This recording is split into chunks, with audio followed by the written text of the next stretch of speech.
Hello everyone, this is Crota giving you Game 3 in a best of 5 series between Underdark and NightEnd here on Lost Temple. If you guys have not seen Game 1 in Gay Tomb, I suggest you guys do so now. Underdark spawning as the red Protoss player on the south side of the map. Meanwhile, we have NightEnd spawning over here at the 3 o'clock position on the map as the blue Protoss player, NightEnd spawning as the red Protoss player at the 6 o'clock position. Now, Protoss versus Protoss Mirror matches are one of those where I actually enjoy a lot more than, say, Terran versus Terran and more than Zerg versus Zerg. Recently, a lot of Zerg versus Zerg matchups have been just Zergling and Baneling. However, that has changed. So I'm looking to see how Zerg versus Zerg evolves. Meanwhile, Protoss versus Protoss, there's a lot of options that you can go. You can go for a 4-gate. You can go for cannon rushes. You can go for a 2-gate into a robotics facility. All of those are very viable options. And it is almost like rock, paper, scissors, except that sometimes scissors beats rock just by the pure micro in this game. So now Underdark sitting with a standard 12/18 food, 1 probe coming in. Perhaps we'll be able to get some additional minerals. No, not doing anything there. And we should be seeing a gateway being warped in just a moment. Back over here, NightEnd now warping in that gateway. So NightEnd getting a little bit of a lead, not too much. However, we do see that Underdark got a lead in terms of probe production. So NightEnd now sitting over here, that gateway will be able to be produced a little bit more quickly. And out comes 1 probe. That probe getting a couple zaps onto that other probe as that probe continues to move around the map. 1 probe trying to take down these shields over here as we have this assimilator being warped in as well. So Underdark now getting this assimilator. We'll see if NightEnd is able to gas deny Underdark once again here on Lost Temple as he did in the Zelnaga Caverns. So out moves this probe. Probe now taking some damage as well. Now trying to come back into it and now going to come back and try to deal more damage once again. This pylon already down to 5 shields and it will be taking some critical damage now. We do see 1 probe now trying to come back and take down this pylon. However, that pylon should not have a problem, and very nicely done by NightEnd.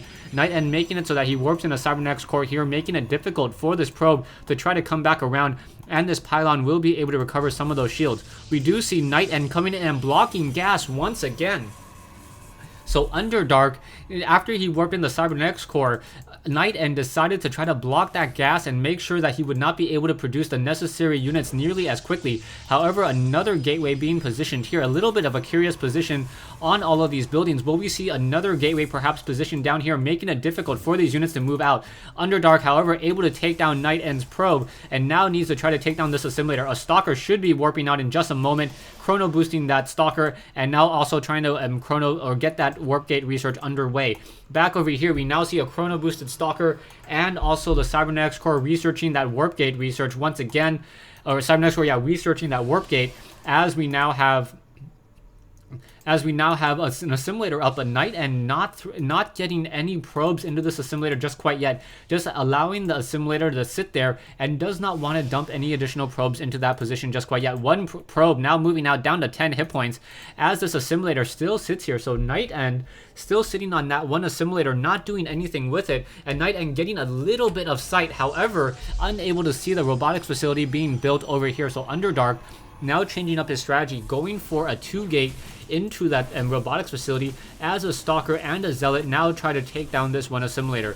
We do have 2 Stalkers over here, and as these Stalkers are now going to make their way and trek their way across the map, this should be a very, very interesting strategy. If he had tried to move these units out a little bit more quickly, he may have been able to get there before the assimilator gets taken down, and then the Stalker would not be able to get some free hits here. And now in comes the Stalker. So 2 Stalkers now trying to fight against that 1 Stalker there, continuing to put some pressure. And now probes coming off the mineral line, trying to turn and shoot, able to get a 1 or 2 shots. Will they be able to get another shot onto a probe there? No, not there. We go. There we go. Getting another probe there, and now continuing to micro. So NightEnd playing very, very aggressively with these 3 Stalkers now, and now 3 Stalkers moving in, trying to deal damage towards this 1 pylon. There is 1 Stalker and 1 Zealot continuing to fight back and forth. One of those Stalkers needs to be microed to the back in that group. NightEnd now should probably try to reposition this 1 Stalker so that it can replenish its shields. However, more Stalkers now being warped in once again, and that pylon there, finally down it goes. However, losing a Stalker in order to try to take down that pylon, and that was not a very good sacrifice. However, we see the Twilight Council now coming in from NightEnd, so NightEnd taking a strategy out of Underdark's book in order to start researching Blink. The two Stalkers now are doing a mad rad dash chase, trying to get up this ramp. 4 Stalkers on this high ground, and will those Stalkers be able to get a couple quick shots? Yeah, more shots on that high ground, able to get a couple free shots onto that Stalker there, and that Stalker taking some critical damage, down to 51. Important thing to note is that Protoss units cannot heal besides their shields. So when you see that there is a Stalker down to 51 hit points, you know that that Stalker will stay at 51 hit points unless you go to tier 2, or sorry, unless you are in a 2v2 and you have an SCV to repair, or in the case of Zealots, Medivacs to heal, or yeah, Medivacs to heal. Now we do see Underdark trying to take this very fast expansion here. However, NightEnd now getting a Dark Shrine. So Twilight Council into a Dark Shrine, and this is not for Stalker Blink as I had originally thought, but for Dark Shrine instead. And with some Dark Templars, he will be able to start putting a lot of pressure. I do not see an observer just quite yet. There's not an observer anywhere to be found on the map. Underdark has the robotics facility and now going for a Colossi.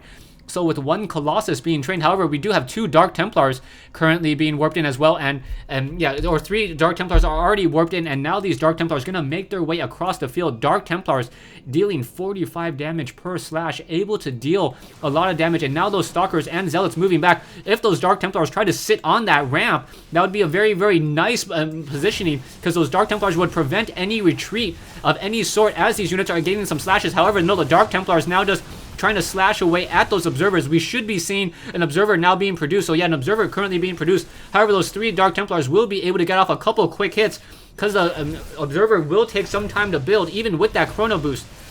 Dark Templars now making their way, trying to slash down these buildings, trying to get as much damage done as possible towards this building as the Zealots and the Stalkers trying to finish up over here. So NightEnd with a couple units over here, and now we see the Dark Templars trying to pull back as there is now 1 observer in the air. So with that observer in the air, these Dark Templars will be forced to retreat. I wish NightEnd had positioned those Dark Templars on the ramp and held position there, preventing any retreat onto that high ground. If he had done that, I think NightEnd would have simply destroyed the army of Underdark. We now see 2 Dark Templars doing some scouting, making sure that there is nothing to be seen out across the map, and now some Stalkers and Zealots over here. I do not see Stalker Blink currently being researched, and that 1 Dark Shrine was only for 3 Dark Templars so far. So I like this positioning also by NightEnd. NightEnd activating this 1 Zelnaga Watchtower here is also able to see if any units try to, if they get a pylon here, warp onto this low ground, and then try to exit over here. These Dark Templars will in fact be able to see them as well. Army-wise, you see 1650 for NightEnd, Underdark sitting at 1350. Income-wise, 700, 800 compared to Underdark 600. So you see that Underdark did take a very, very large economic hit because he lost his natural expansion, a couple probes down here, and then those Dark Templars were able to push into the main base. Underdark now waiting for that extended thermal lance range in order to be able to more effectively use those Colossi.